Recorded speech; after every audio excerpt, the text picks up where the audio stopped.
Welcome back to Mobility Insider. I'm Morten Handelsbo. Our channel remains unsponsored. All of the views and conclusions are based on me having worked in the automotive business for 35 years. Today we're going to talk about this car. This is the 2026 Kia EV6 GT. It first came out in 2022 and it won several awards right away. The Best Performance Car Award and also an award for the Best Family SUV. It's now been facelifted with more power, with new equipment and new designs up front and at the rear, and also new 21-inch wheels. Kia's history goes back to 1944. In the 50s they produced bicycles, later motorcycles and also small transport vehicles. In the 70s they started producing cars, and back then it was a licensed product from Mazda. Later came cooperations with Peugeot and Fiat. In the 80s and the 90s they grew rapidly, and in 1998 Kia ran into financial problems and they merged with Hyundai.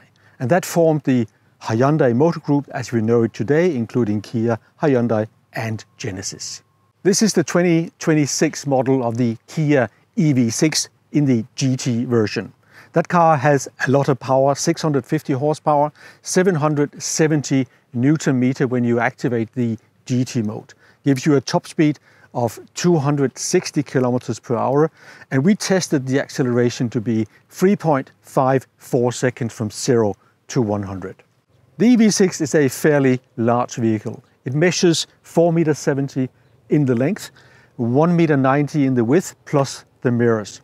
The weight is 2,295 kilos, and the turning radius is a fairly compact 11.9 meters. In terms of wind resistance, the car is not the best in the marketplace. It has a coefficient of drag of 0.287, which is quite high. There's a fair amount of space in the EV6. You get 20 liters in the front and 480 liters in the back, and it easily holds a bicycle or bigger items if you fold the seats, in which case the capacity increases to 1,260 liters. The tonneau cover stows away in the bottom of the trunk, which is a really nice feature. There's a lot of strong competition in this segment. Let's just talk about the electric vehicle in the competitive set. You have, of course, the Model Y I just mentioned, also the Model 3 from Tesla. You have the Volkswagen Group products, the Skoda Enyaq, the Audi Q4 or the Volkswagen ID4 and ID5. You have a Ford Mach-E as well. And of course, you also have the Hyundai Ioniq 5 that sits on the same platform as the Kia EV6. In terms of pricing, when the EV6 came out in 2022, the pricing strategy was a little bit bold. Since then, Kia has reduced the prices step by step, and now the range is very competitively priced. The lead-in version of the EV6 has a rear-wheel drive. It has a small battery, 62.9 kilowatt hours and just 170 horsepower, but you get that one for an affordable 45,950 Swiss francs. There are various models available. You can of course have the rear-wheel drive with a larger battery. You can have four-wheel drive with larger battery. You can also have various trim levels. If you go to the top of the range, the GT version we have here, the prices are 71,900 Swiss francs plus a few options if you choose that. With the GT version, you get the dual motor setup and you get the large 84 kilowatt hour battery, which is equal to 80 kilowatt hour battery capacity usable. You have 5 colors to choose from. The standard color is the red metallic color, the only standard color. Then you have 4 other colors that are optional, including this one, the wolf gray color, that will cost you 830 Swiss franc. Another option you can choose is the glass sunroof that will cost you 1,500 Swiss francs, and that is about it when you talk about options, because the car is fully spec'd. What you also get is the Kia 7-year factory warranty, plus another year, 8 years for the battery up to 160,000 kilometers. Kia promises an average consumption of 20.9 kilowatt hours per 100 kilometers for the GT. We actually measured a better number than that during the first couple of 100 kilometers. That is despite the heavy weight of nearly 2.3 tons and the wide 21-inch wheels. Stick around to the end of the video and you'll see the final test value we measured. Now let's jump into the car and go for a drive. Since 2016, Kia has undergone a tremendous transformation in terms of their technology and design, and the brand to some extent stands out in the crowded and non-premium segment. Inside the cabin you have a well-designed, driver-focused cabin. There's still a fair amount of plastic and hard plastic and probably even cheap plastic, but overall it is a nice place to sit, and the Meridian system, the sound system with 14 speakers, rounds off a really well-equipped interior. In front of the driver you have a 12.3-inch screen that gives you all the essential information when you're driving. You have a second screen, same size, 12.3 inches, where you have access to all of the menus. Kia also gave you physical buttons, which is something that I like, so you can activate seat heating, seat cooling, the parking assist system, and other functions. And of course, most of what you can change happens in the system on the screen, but it's quite nice you have the physical buttons for the things that you use very often. What you also get is a screen here in the center console that has a dual function. You can either set it to control the climate control as it is now, or you can change it to be the multimedia control. You can adjust the volume, etc. Standard equipment are these sport seats that Kia have designed with lime green accents on them, but they're also really comfortable. You have a sporty feeling, but they're not hard or uncomfortable even on long trips. So that's something that you will appreciate when you drive the GT. So by now you will have heard several times that there's a beep sound, and then that is coming from the driver assist system. It is particularly when you get close to the speed limit or exceed it by a couple of kilometers, it will have a beep sound. This car has all of the driver assist systems, which is a good thing, but it does intrude a little bit in your drive. And what you can do, of course, is to deactivate them. Let me show you how you deactivate the speed limit system. You press the button to go into modes, you go into the system, you have to find the settings, then you go on vehicle, then you go driver assistance, and then you have to press this one, speed limit, and now it's on off, and you can choose between assist and warning and off. Now it's off, but once you leave the car and you get back into it, it will switch on again. So the way Kia designed their cruise control system, it is a more complicated way, but it's also good in one way, because it forces the driver to be more active in the decision about how fast you're going. Other systems are probably more precise, like Mercedes, but they will take away that decision from the driver and just automatically always just adjust the speed. Kia distinguishes between driving on normal roads like here and motorway. On the motorway, it will automatically, if you program it to do so, increase the speed or decrease the speed. On normal roads, country roads like here, it will ask you if you want to increase the speed or you want to reduce the speed. Now it's set at 50. In a few seconds we'll get to 80, and then it will tell you, now it's 80, do you want to shift? And then I have to lift the button on the steering wheel quickly and once, and then it will adjust to the higher speed, and vice versa. Now we get to the 60 zone, and it will give a beep, as you'll hear in a second. Beep, that means I can press the button once and it will go to 60. If you're an active driver, and many people who choose this car will be active drivers who like to be involved in the steering and the control of the vehicle, and I think they will like it. So for the target group, I think it's a correct choice. For me personally, also I'm happy with it, but there are better solutions out there if you just want to let the car decide the speed than the Mercedes solution, or maybe the Audi driver assist solution is more automated. We need to talk about the suspension of the GT. It is a firm suspension. It's not uncomfortable, but it is what I would call a grand tourer. So you feel that this is a car that is able to go fast, and the suspension is always in really good control of the vehicle. But it's not a soft car. It's not a very comfortable car to drive, But again, for the target group, you buy a car with 650 horsepower, I think Kia made the right choice in the way they set up the vehicle. I want to demonstrate you the different drive modes that the car has. You can change it here in the steering wheel. It says drive mode. Then you have an indication here. Now you have sport, you have a snow mode, you have an eco mode, and you have a normal mode. So let's just leave it in normal for the second. Here you have a lime green button which says GT. The GT you activate once, it will go into GT mode. You see the chains in the cockpit. If you press it again, you get into My Drive. My Drive you can set up to have the characteristics that you want the car to have. You can program it pretty much like GT mode or like standard mode. Now, if you want to have the GT mode and you also want to have the manual shift, you need to activate that. You can set the button to do that.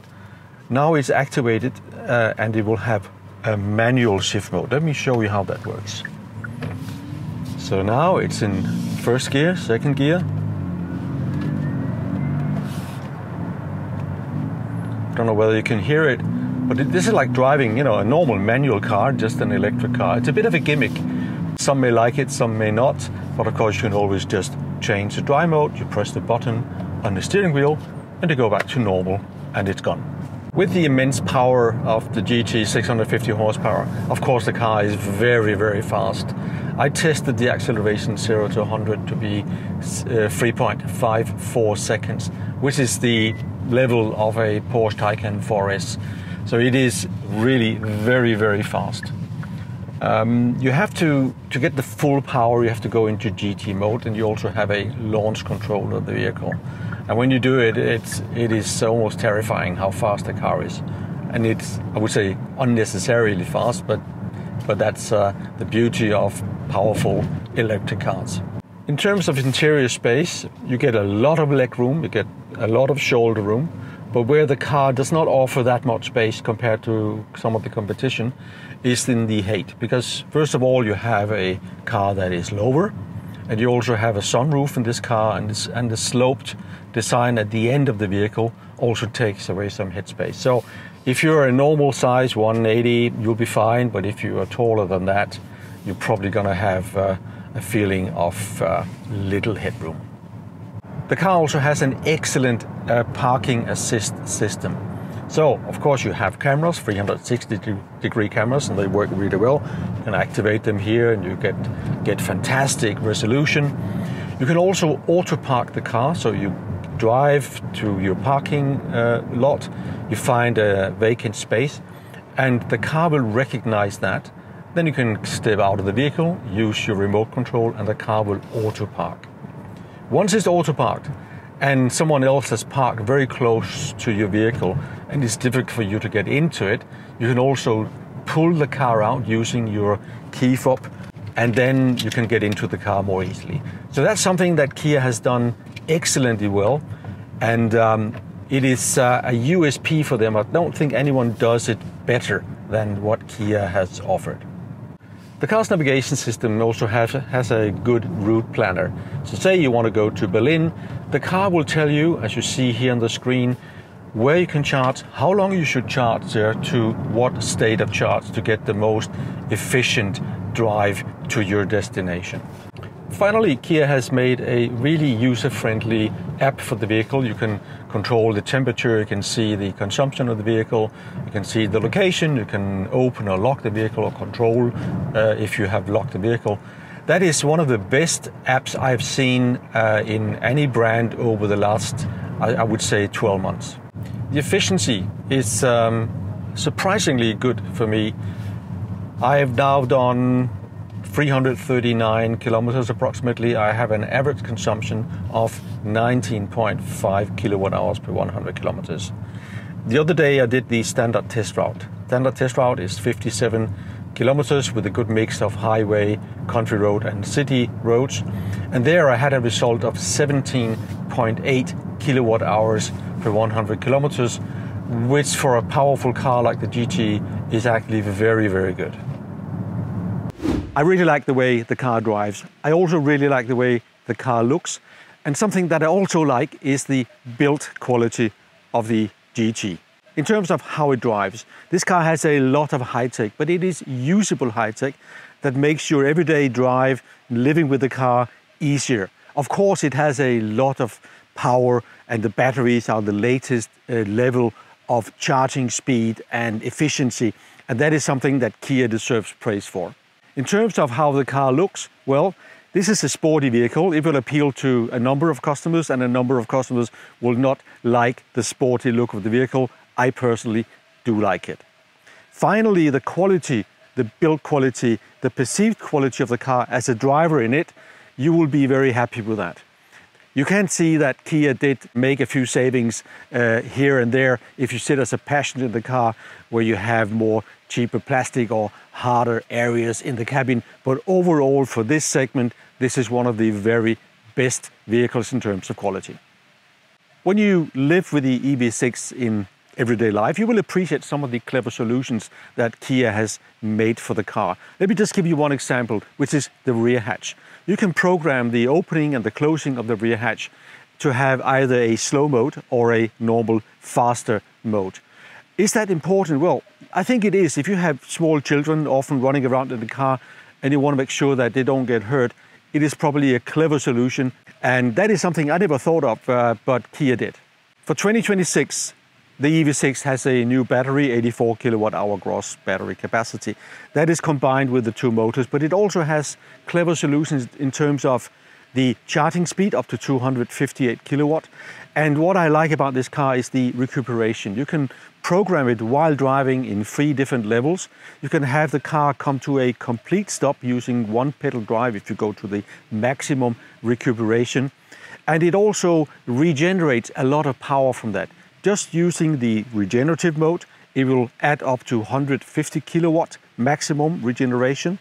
And if you add brakes to that, physical braking, it will go up to 320 kilowatt. That is something that makes the car much more efficient. You can expect between 19 and 20 kilowatt hours consumption per 100 kilometers in summer temperatures like we have here, 22, 24 degrees. And that is a pretty good result because that is despite, of course, the 650 horsepower, the 21-inch wide tires, and a fairly heavy vehicle of 2,295 kilos. So that shows that the car is actually quite efficient. Now, there's no doubt the Kia EV6 GT, for what it is a very modern and very efficient vehicle. It is still, though, not as efficient as some of the best vehicles in its class. Let's take the example of the Tesla Model Y, a dual motor with the long-range battery. That car is approximately 30% more efficient compared to the Kia. Now, on our channel, we talk a lot about kilowatt hours consumption per 100 kilometers, and that, of course, is very important. But what is really important for you as an owner or driver of a vehicle is probably how much does it actually cost per month or per year to drive the vehicle when you compare one to the other. Let's do the math on this. Let's say you drive 20,000 kilometers per year in your car, and you have an average consumption of approximately 19 kilowatt hours per 100 kilometers. So how many kilowatt hours do you need to charge per year? In that case, that would be 3,800 kilowatt hours. And add to that number about 8% loss of energy when you charge a vehicle, and you get to about 4,100 kilowatt hours per year that you have to pay for when you charge a vehicle. Now, if the price per kilowatt hour is 50 euro cent, which is an average which we have in Europe for the time being, that means that the cost will be 2,050 euros per year to charge a vehicle. Divide that by 12 months, and you will have approximately 170 euros per month to charge your vehicle. Now you take a Tesla. The Tesla, because of its better efficiency, will be about 50 euros less in energy cost per month, because the cost would be 120 for the Tesla.